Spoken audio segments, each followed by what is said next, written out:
मैंने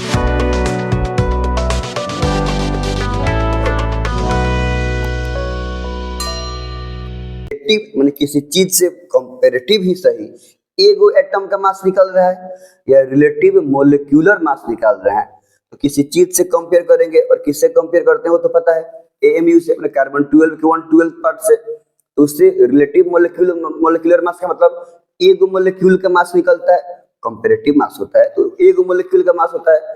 लेकिन अगर हम मोलर मास बोल रहे हैं, मान लो कि किसी भी एटम का मोलर, सोडियम का मोलर मास बोले, मतलब सोडियम के एगो एटम का मास ना, एक मोल सोडियम का मास, एक मोल सोडियम का मास माने एगो सोडियम का एटम का मास, कि Avogadro number of atom of sodium का मास। ये बात समझ आ रहा है ना? तो मोलर मास का मतलब किसी भी चीज का अगर हम मोलर मास बोल रहे हैं, मतलब वो एगो का ना, एक मोल उस चीज का मास, एक मोल उस चीज का माने एवोगैड्रो नंबर ऑफ उस चीज का मास। अगर हम बोल रहे हैं अपने से रैंडमली कि एक मोल H2O का मास 18 ग्राम है, और हम ऐसे ही बोल दिए कि एक मोल H2O का मास 18 ग्राम है, मतलब 18 ग्राम मास एगो H2O मोलिक्यूल का नहीं है, एक मोल H2O का है। एक मोल H2O का हम क्या मतलब एवोगैड्रो नंबर ऑफ मोलिक्यूल है H2O का, और उस सब का मास कितना है 18 ग्राम। और बस समझ रहा है? तो मोलर मास का मतलब एक मोल किसी भी सब्सटेंस के मास को हम बोलेंगे मोलर मास। एक मोल कोई एटम का मास हो, एक मोल मोलिक्यूल का मास हो, एक मोल कोई आयन का मास हो, बस कॉमन बात क्या है, मोलर मास ही बोलेंगे। बस समझ लो, मोलिक्यूल है तो समझेंगे कि मोलिक्यूल, एटम है तो एटम, आयंस है तो आयंस, वहां पे अलग था, रिलेटिव एटॉमिक मास बोल दे रहे थे, रिलेटिव मोल, लेकिन यहाँ पे बस एक ही बात बोलना है, मोलर मास, बात खत्म। अब मोलर मास का मतलब समझ में आ गया कि एगो का मास नहीं, एगो एटम में एगो मोलिक्यूल एगो आयन का मास नहीं, एक मोल का मास, एक मोल एटम या एक मोल मोलिक्यूल या एक मोल आयन का मास। एक मोल एटम का मास का माने एवोगैड्रो नंबर ऑफ एटम का मास, सब एटम का मास एक के बराबर हमारे पास 6.022 into 10 to the power 22 को मोलिक्यूल रहेगा H2O का, और उसका मास कितना होगा 18 ग्राम। तो हम बोले कि हमारे पास एक मोल मतलब उतना H2O का मास है 18 ग्राम। अब मान लो कि अब मोलर मास निकालते कैसे, सिंपल है, कोई एटम का, कोई आयन का, कोई मोलिक्यूल का रिलेटिव मास निकालने आता है। एटम है तो आसान है, याद ही किए हुए हैं लोग, और मोलिक्यूल है तो उसे टोटल एटम का मास को ऐड कर देंगे, सम अप कर देंगे तो मोलिक्यूलर मास, रिलेटिव मोलिक्यूलर मास निकल जाएगा। किसी भी केमिकल स्पीशीज के रिलेटिव मास को डिनोट किस चीज में करते हैं, यू से, एएमयू से पहले करते थे, अब करते हैं यू से। तो किसी भी केमिकल स्पीशीज के रिलेटिव मास को एक्सप्रेस कर दो ग्राम में, वो हो जाएगा उस सब्सटेंस का अब मोलर मास, मतलब अब एक मोल का मास हो जाएगा। जैसे मान लो कि हम बोलबे किए हैं कि सोडियम का मास, सोडियम का रिलेटिव एटॉमिक मास कितना होता है 23, यही होता है ना। तो अगर हम बोल रहे हैं कि 23 यू मास है सोडियम के एटम का, मतलब 23 यू सोडियम के एक एटम का मास है, जिसको कंपेयर कर रहे हैं कार्बन 12 के एक एटम के मास के 1/12 पार्ट से। तो 23 यू सोडियम के एक एटम का मास है, जो कि कंपेरेटिव है कार्बन 12 वाला से, ठीक है। अब अगर हम क्या कर रहे हैं, अब अगर हम क्या कर रहे हैं कि 23 यू के जगह पर 23 ग्राम बोलेंगे, क्या 23 ग्राम बोलेंगे, तो समझ जाओ कि 23 ग्राम, अब ई मास 23 ग्राम जो मास हो गया वो एक मोल सोडियम का मास हो गया। एक मोल सोडियम का मतलब अब एगो एटम सोडियम का ना, Avogadro number of atom of sodium का मास हो गया 23 ग्राम, माने 23 ग्राम मास हो गया 6.022 10 to the power 23 atom of sodium का मास हो गया 23 ग्राम। और उतना एटम को बोलेंगे एक मोल सोडियम, और एक मोल का मास हुआ तो उसको बोलेंगे मोलर मास। यहाँ तो कोई दिक्कत नहीं है ना, इतना बात लिख लिया जाए, ठीक।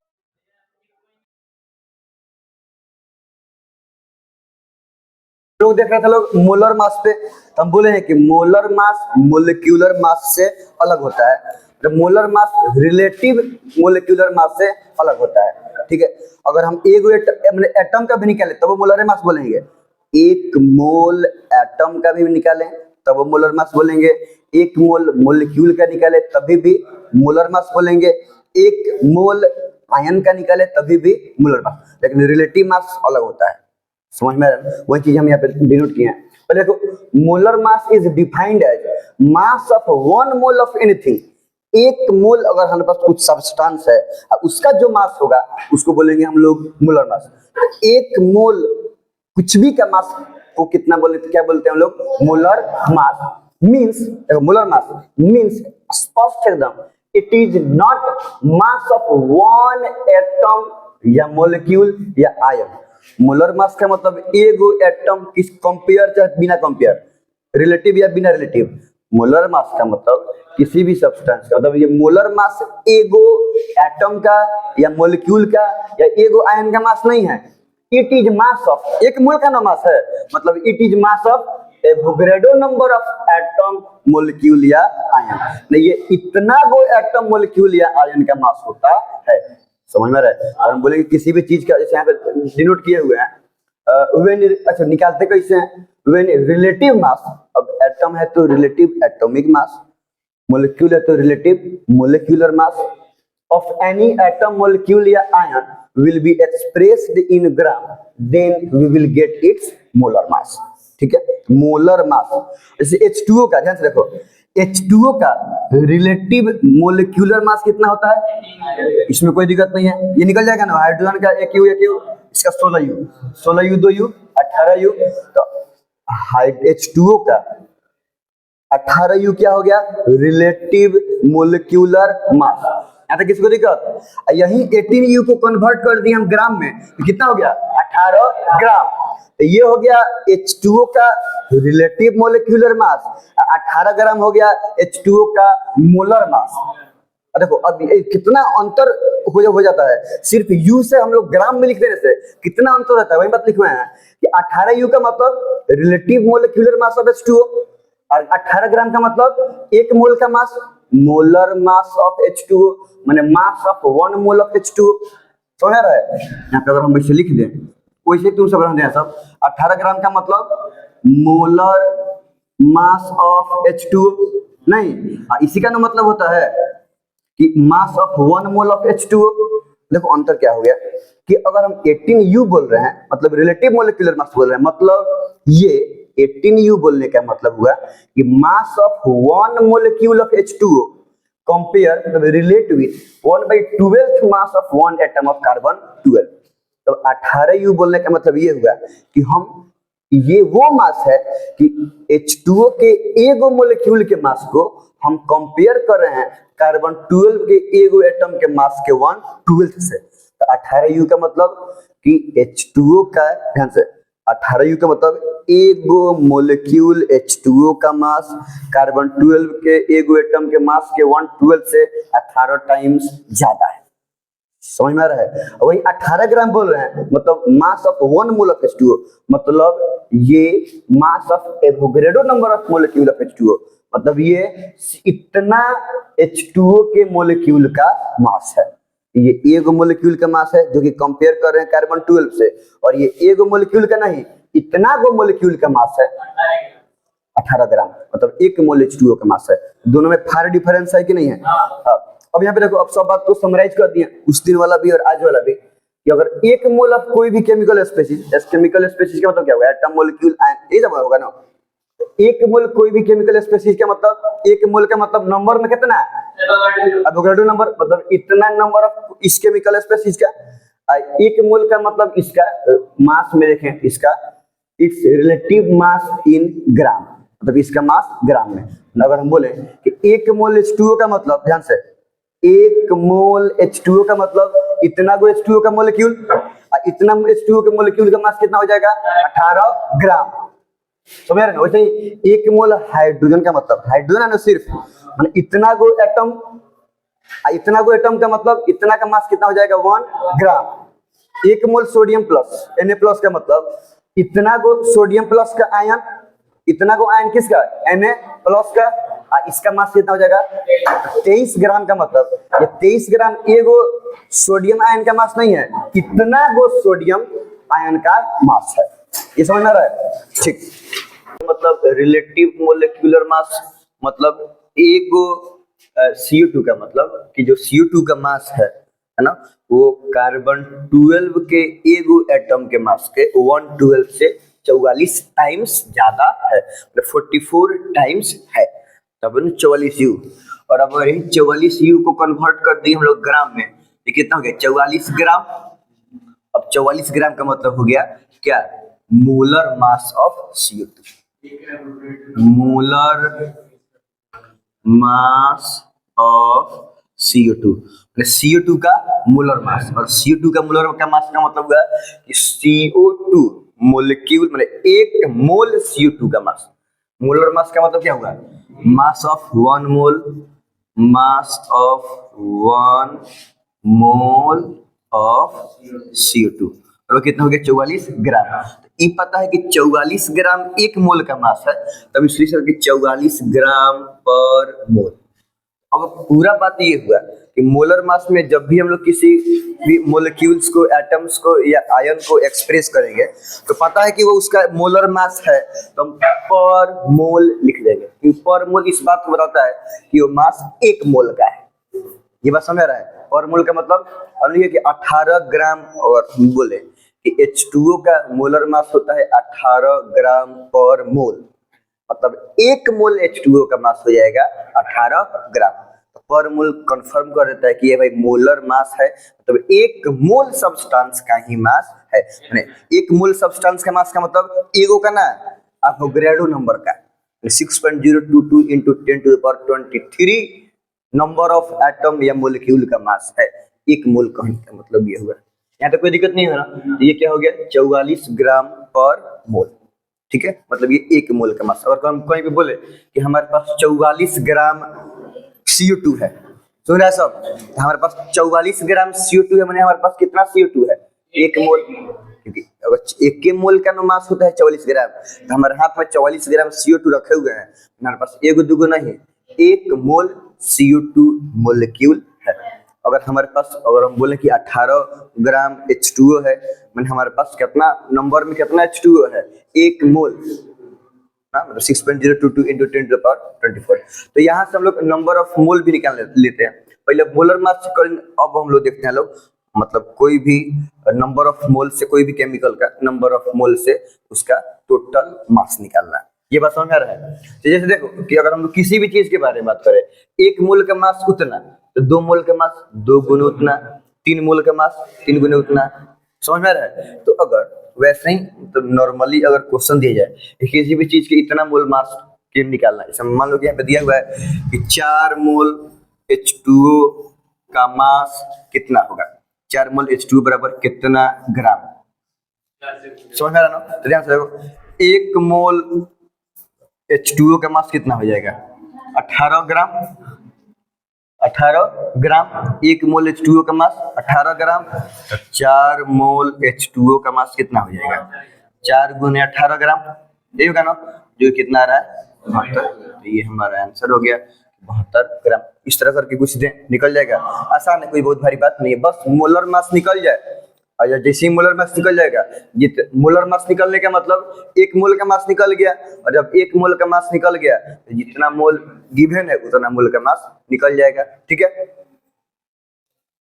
तो कार्बन का 12 और ऑक्सीजन का 16 दूनी 32, है ना होगा, एक ऑक्सीजन का 16 होता है, तो 12 प्लस 32 कितना हो गया 44 ग्राम कर दिए, मतलब 1 मोल CO2 का मास हो गया। तो 1 मोल CO2 का मास 44 ग्राम, ये 1 मोल का मास हुआ, तो क्या निकलना है यहाँ पे 7 मोल, मतलब 7 गुने 44 ग्राम करेंगे।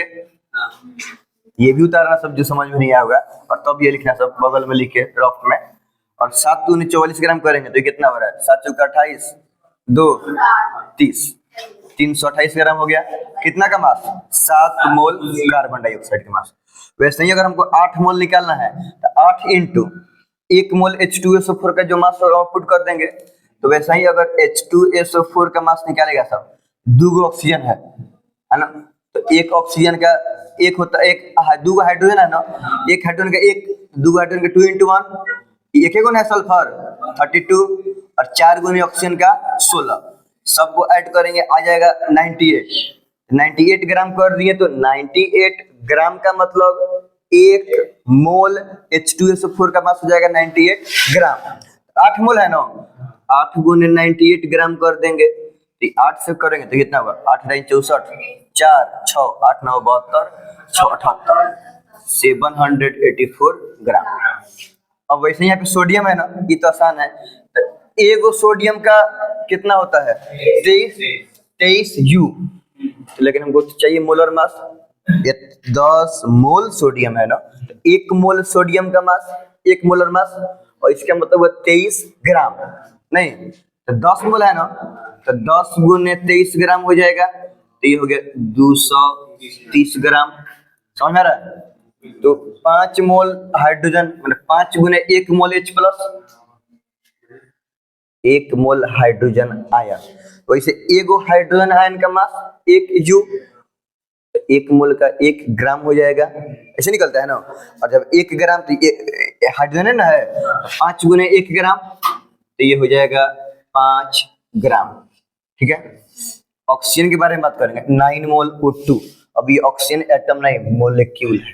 ठीक है, तो एक O2 है ना, तो O2 क्या 2 into 16 32, और ग्राम कर दिए तो 1 मोल O2 का मास हो गया। ठीक है, और 1 मोल O2 का मास हो गया 32 ग्राम, तो 9 मोल का 9 into 32 करेंगे, नहीं करेंगे 9 दूनी 18, 8 1 27 1 28, 288 ग्राम, ये इतना मास। नंबर ऑफ मोल से कल मास निकाले थे, अब गिवन मास से नंबर ऑफ मोल निकालना है। पहले एक एग्जांपल पे समझ लेते हैं, उसके बाद समझ में आ जाएगा। ध्यान से बात समझो, इसे मान लो कि दिया हुआ है, कॉमन एग्जांपल है, अब काफी डिसेंट H2O। ठीक है, ये तो पता है ना कि 1 मोल H2O का मास कितना होगा 18 ग्राम हो जाएगा, मतलब ये 18 ग्राम 1 मोल H2O का मास है। Avogadro number of molecules of H2O का मास है 18 ग्राम। उल्टा 18 ग्राम मास है 1 मोल H2O का। अभी जस्ट हम मास और मोल में चलेंगे, अभी नंबर में लेकर number of atom number of molecule में नहीं लेके जाएंगे। आज 18 ग्राम मास हो गया 1 मोल का, यहाँ तक किसी को कोई दिक्कत? 18 ग्राम मास 1 मोल H2O, 1 ग्राम में कितना मोल 1/18 मोल हो जाएगा H2O, नहीं होगा? अब 1 ग्राम में 1/18 मोल, 2 ग्राम में 1/18 गुने 2 मोल 3 हो जाएगा। मतलब इसको सोल्व करेंगे तो 2/18 मोल हो जाएगा कि नहीं हो जाएगा H2O। अगर हम बोले कि 10 ग्राम में, तो 1 ग्राम में 1/18 मोल, तो 10 ग्राम में 1/18 गुने 10, मतलब 10/18 मोल H2O। ये आ रहा है कि नहीं आ रहा है? तो अगर गिवन मास में हम निकाल रहे हैं कि कितना मोल हुआ इस सब्सटेंस का, तो हम क्या कर रहे हैं, जितना मास दिया हुआ है उतना से उस सब्सटेंस के मोलर मास में डिवाइड कर दे रहे हैं, तो उसका गिवन नंबर ऑफ मोल हम लोगों को निकल जा रहा है। 2 ग्राम में क्या किए हैं, 2/18 किए हैं, 2 ग्राम जितना ग्राम में निकालना था उतना ग्राम, और 18 ग्राम क्या है जिसका निकालना था उसका मोलर मास, यही है ना। तो हम गिवन मास से मोलर मास में, मतलब गिवन मास को मोलर मास से डिवाइड कर दे रहा है, तो नंबर ऑफ मोल निकल जा रहा है कि नहीं निकल जा रहा है, बस में आ रहा है। तो ऐसे करके गिवन मास से नंबर ऑफ मोल निकल रहा है इतना मोल। अगर हम बोले 36 ग्राम में कितना मोल, जहाँ से 1 ग्राम में 1/18 मोल, 36 ग्राम में 1/18 गुने 36, यही ना होगा, मतलब 36/18 मोल H2O होगा कि नहीं होगा, 18 मोल H2O। अच्छा, इसको कटा देंगे हम तो कितना मोल आ गया, 2 मोल H2O आ गया कि नहीं आ गया। अब एक बार इसको रिवर्स फॉलो करो ध्यान से। 1 मोल में 1 मोल H2O का मास कितना है 18 ग्राम, तो 2 मोल H2O का मास अरे कहीं यार है 18 ग्राम में 1 मोल, तो 36 ग्राम में 2 मोल। समझ में आ रहा है? तो हम क्या किए हैं, ये 2 मोल निकालने के लिए जितना मास दिया है उतना से जिसका निकालना है उसके मोलर मास में डिवाइड कर दिया, तो नंबर ऑफ मोल निकल गया कि नहीं निकल गया। इस तरह से अगर हमको किसी भी सब्सटेंस का, किसी भी केमिकल्स का नंबर ऑफ मोल्स निकालना है, क्या निकालना है, नंबर ऑफ मोल्स निकालना है, तो हम क्या करेंगे, मास के अकॉर्डिंग गिवन मास, मतलब जितना मास, अगर देखिए इतना ग्राम में कोई मोल ऐसे करके दिया हुआ है, इतना ग्राम में कुछ दिया 10 ग्राम 20 ग्राम 30 ग्राम 0.25 ग्राम 10 टू द पावर -2 ग्राम, कुछ भी ग्राम दिया हो उतना में उस सब्सटेंस के मोलर मास से हम लोग डिवाइड कर देंगे, तो क्या हुआ कि नंबर ऑफ मोल्स निकल जाएगा। बात समझ में आया? तो यहाँ से हम लोग क्या देखे लोग कि नंबर ऑफ मोल बराबर गिवन मास बाय मोलर मास, यही ना होगा। तो यहाँ से हम लोग क्या कर सकते हैं कि नंबर ऑफ मोल्स निकाल सकते हैं, आसान है, कोई दिक्कत नहीं है ना।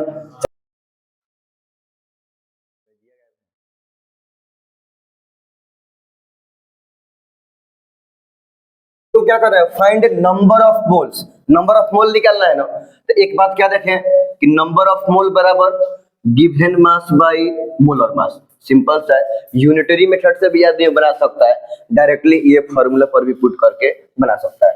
तो अगर कैल्शियम का नंबर ऑफ मोल निकालना है तो कौन सा एटम है, कैल्शियम एटम है, और कैल्शियम एटम का मान लो कि मोलर मास को हम कैपिटल M से रिप्रेजेंट कर रहे हैं, मान लो, तो मोलर मास ऑफ कैल्शियम कितना हो जाएगा, 40 ग्राम।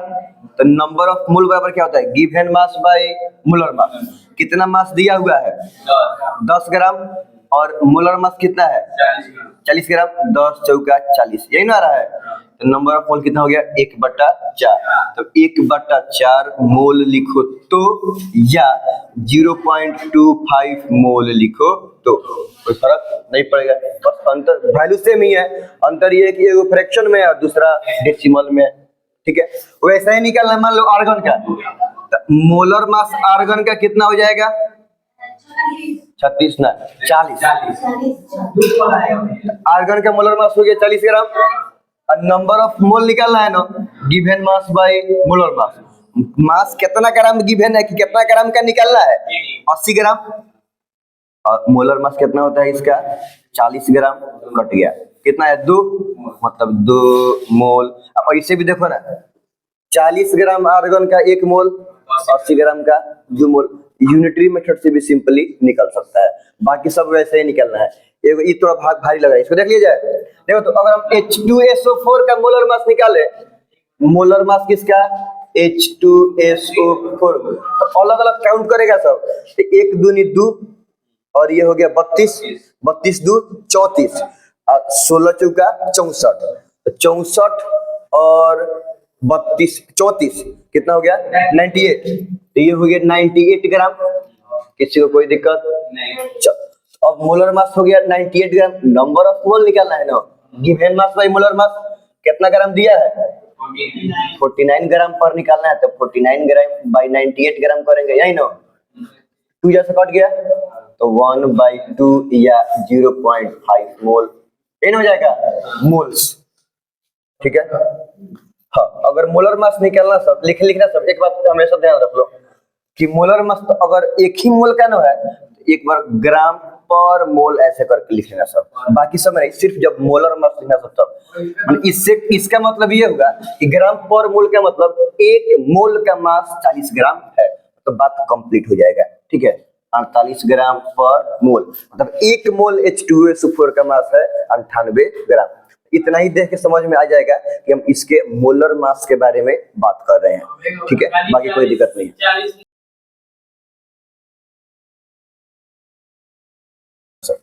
क्वेश्चन है, find number of molecules, number of mole नहीं मोलिक्यूल्स।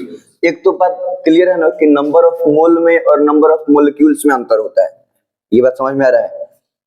2 किलो कोई चीज और 2 पसेरी कोई चीज अंतर होता है, ये बात समझ में आ रहा है, बस वही डिफरेंस है। अगर हम 1 मोल बोल रहे हैं तो अलग बात है, 1 मोलिक्यूल बोल रहे हैं तो 1 मोलिक्यूल माने गिनती में 1 मोलिक्यूल, समझ में आ रहा है? एक मोल बोल रहे हैं मतलब गिनती में एवोगैड्रो नंबर को मोलिक्यूल, ये बात समझ आ रहा है ना? तो नंबर ऑफ मोलिक्यूल्स में और नंबर ऑफ मोल्स में अंतर होता है, ये क्लियर है? कोई दिक्कत? ठीक, तो हमको नंबर ऑफ मोल निकालना है कि नंबर ऑफ मोलिक्यूल्स निकालना है? ठीक, दिया क्या है किस चीज का? H2O का, इन 90 gram of sample of H2O। हमारे पास दिया कितना हुआ है? 90 ग्राम। ये क्लियर है? अब देखो, अगर हम H2O के बारे में बात करें तो 1 मोल H2O का मास कितना होगा? क्योंकि मास दिया हुआ है 18 ग्राम। क्लियर है? उल्टा मतलब 18 ग्राम H2O का मतलब हुआ 1 मोल H2O। 18 ग्राम H2O में 1 मोल H2O, तो 1 ग्राम H2O में कितना मोल हो जाएगा? 1/18 मोल हो जाएगा H2O का। तो 1 ग्राम में 1/18 मोल है ना, तो 90 ग्राम में 1/18 गुने 90 यही ना होगा? 18×5 = 90, 5 मोल। क्या आया? 5 मोल। हम लोग को निकालना है मोल की मोलिक्यूल। अब सुनो, ये तो समझ में आ गया कि 90 ग्राम में 5 मोल H2O होगा, तो हमारे पास H2O मोल में कितना मौजूद है? 5 गो। 5 मोल H2O है। अब 1 मोल H2O में 6.022 into 10⁻23 मोलिक्यूल ऑफ H2O होता है। तो 1 मोल में इतना, तो हमारे पास है कितना? मोल तो निकालना नहीं है, 5 मोल है ना, तो 5 मोल में 5 गुने 6.022 into 10⁻23 मोलिक्यूल्स हो जाएगा। बोलो, तो इसको गुना करेंगे, 5 दूनी 10 से 0 हाथ में 1, 5 दूनी 10, 1 11, एक बनो 5 0 जा 0, 1 के 1 6 5 30, 30.11। इसको हटा देते हैं, into 10⁻23 मोलिक्यूल्स किसका? H2O का। कितना आंसर हो गया? कितना? या 3 पॉइंट करेगा सब तो एगो पॉइंट इधर आएगा तो इधर बढ़ जाएगा, 10⁻24 हो जाएगा। ये समझ में आ रहा है ना? तो कितना मोलिक्यूल आंसर होगा? 30.0 into 10⁻23। यहाँ तो कोई दिक्कत नहीं है ना? हम ग्राम से मोल निकाले हैं, हमको ग्राम से मोल निकालने आता है, ठीक है। और जब पता है कि 1 मोल में कितना होगा, तो जितना मोल में आया है उतना मोल में कितना नंबर होगा वो निकाल लिए हैं। 1 मोल में एवोगैड्रो नंबर, तो 5 मोल में। तो वैसा ही अगर उल्टा पूछेगा तो हम क्या करेंगे? पहले मोलिक्यूल से मोल निकालेंगे और फिर मोल से मास निकालेंगे। अगर देगा कि कितना नंबर एटम का, मोलिक्यूल का, आयंस का कितना मास होगा, तो उतना नंबर का पहले मोल निकालेंगे कि उतना नंबर एटम कई मोल होगा। 1 मोल का पास पता है तो उतना मोल का कितना मास होगा गुना कर देंगे। वैसे ही रिवर्स मेथड फॉलो करेंगे, ठीक है। चलो इसको उतारो सर, फिर आगे बताते हैं।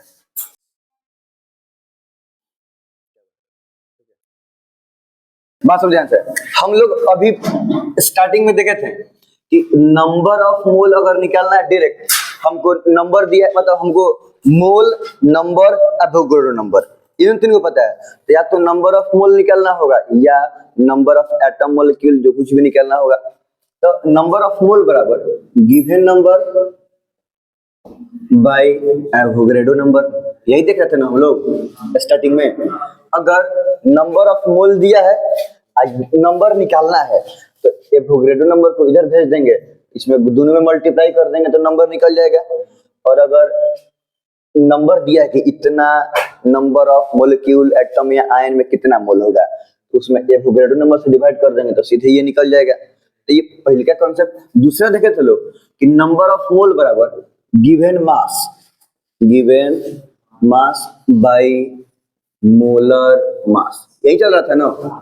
नहीं, तो यहाँ पे देखो हम लोग क्या था कि अगर नंबर ऑफ मोल दिया हुआ है, अब मास निकालना है, तो इसको इधर भेज देंगे, तो नंबर ऑफ मोल में मोलर मास से मल्टीप्लाई कर देंगे तो मास निकल जाएगा।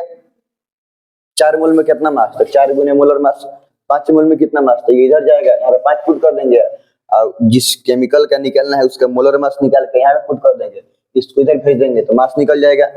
और अगर नंबर ऑफ मोल निकालना है कि 10 ग्राम में कितना मोल, तो यहाँ पे गिवन मास, जितना मास में निकालना है वो गिवन मास, और जिस सब्सटेंस का निकालना है उसका मोलर मास, और डिवाइड कर देंगे तो नंबर ऑफ मोल निकल जाएगा। देखो तो ये नंबर ऑफ मोल से ये दोनों सिमिलराइज हो रहा है कि नहीं हो रहा है, मतलब नंबर ऑफ मोल बराबर यहाँ पे हो रहा है given number by Avogadro number, और नंबर ऑफ मोल बराबर हो रहा है गिवन मास बाय मोलर मास। यहाँ से सिमिलराइज हो रहा है ये दोनों इक्वेशन, मतलब फॉर्मूला। हम इसको यहाँ पे एक कैटेगरी में कर दिए हैं। अब ध्यान से देखो, अब यहाँ से तीनों काम हो जाएगा। अब अगर हमको ध्यान से नंबर ऑफ मोल दिया हो और नंबर निकालना हो कि कितना कितना होगा, नंबर ऑफ मोल दिया है और नंबर निकालना है, इसको इधर करके मल्टीप्लाई कर देंगे तो नंबर निकल जाएगा। नंबर ऑफ मोल दिया हो और मास निकालना हो तो मोलर मास इधर करके मल्टीप्लाई कर देंगे तो गिवन मास निकल जाएगा। अब अगर हमको नंबर दिया हो और उस केमिकल का मास निकालना हो तो हम इतना देख लेंगे, दिखाई दे रहा है, इतना वाला पार्ट पे ध्यान दे देंगे। ध्यान से, हमको नंबर दिया हो अब मास निकालना है, तो दिया क्या है, सिर्फ नंबर कि इतना गो नंबर में इतना ऑफ नंबर ऑफ मोलिक्यूल या एटम या आयन में, समझ में आ रहा है ना, कितना मास होगा, उतना नंबर का मास कितना होगा, तो वो नंबर का वैल्यू पुट कर देंगे। एवोगैड्रो नंबर का वैल्यू पता है, मोलर मास उस केमिकल का निकाल के पुट कर देंगे और इसको सॉल्व कर देंगे। क्रॉस मल्टीपल है नॉर्मली, मास निकल जाएगा। या अगर मास दिया हो कि इतना ग्राम में कई गो एटम होगा या कई गो मोलिक्यूल, इतना ग्राम में दिया क्या है, मास, और निकालना क्या है, नंबर। जितना मास दिया है उतना मास पुट कर देंगे यहाँ पे, उस सब्सटेंस का मोलर मास पुट कर देंगे। एवोगैड्रो नंबर पता है तो नंबर निकल जाएगा कि नहीं निकल जाएगा, समझ रहे? तो बस इतना का हेल्प करके हम क्या कर सकते हैं कि सब चीज निकाल सकते हैं। अब जैसे मान लो कि ये तो इतना यूनिटरी मेथड लगाया तो ये इतना बना, अब अगर इसी क्वेश्चन को हम इस तरीके से बनाए तो फाइंड नंबर ऑफ मोलिक्यूल, क्या करना है, नंबर निकालना है, यही करना है ना, ऑफ H2O का इन 90 ग्राम में। तो हम इतना ही यूज करें तो मान लो कि नंबर निकालना है, चलो गिवन नंबर को हम x मान लेते हैं, नंबर है ना निकालना है, मोल तो निकालना नहीं है, तो नंबर को हम x मान ले bye Avogadro number given mass कितना दिया हुआ है 90 ग्राम। अच्छा, अब मोलर मास H2O कितना होता है 18 ग्राम पर मोल। खैर अब अभी कैलकुलेट कर रहे हैं, देखो तो यहाँ से 18 × 5 = 90, तो ये इधर चला गया तो x = 5 × एवोगैड्रो नंबर। अब यही रख के सोल्व कर दिए हैं तो हमारा इतना मोलिक्यूल्स आ गया है, नहीं आ गया है क्या? तो एक बार में यहाँ पे नंबर ऑफ मोलिक्यूल का वैल्यू आ जाएगा नहीं आ जाएगा, एवोगैड्रो नंबर पुट करके 5 से मल्टीप्लाई कर दिए तो नंबर ऑफ मोलिक्यूल निकल गया। एटम रहता तो नंबर ऑफ एटम निकल जाता, ठीक है। अब उसी को मेथड 2 करके ये लिख लो और फिर ये सब लिख लो, फिर कुछ क्वेश्चंस देते हैं बनाने के लिए, ठीक है।